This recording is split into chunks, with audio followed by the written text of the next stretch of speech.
2026-yil haj narxi va kvotasi ma'lum bo'ldi.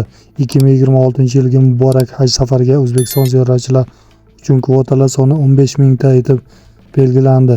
Bu haqda Qalampir.uz so'roviga javoban Musulmonlar idorasi huzuridagi haj va umra markazi ma'lum qildi. Qayd etilishicha, haj ziyorati uchun narxi 77,73 ming so'mni tashkil etadi.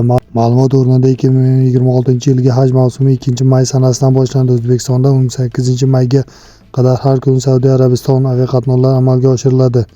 Ziyoratchilar uchun 9 ta hududdan Toshkent, Namangan, Farg'ona, Andijon, Samarqand, Buxoro, Qarshi, Termiz va Urganch shaharlaridan aeroportlardan Madina shahriga to'g'ridan-to'g'ri parvoz amalga oshiriladi. Ulardan Madina shahriga yetkazish Saudiya Arabistonining Fly Ideal aviakompaniyasi tomonidan olib kelish esa Uzbekistan Airways tomonidan amalga oshiriladi.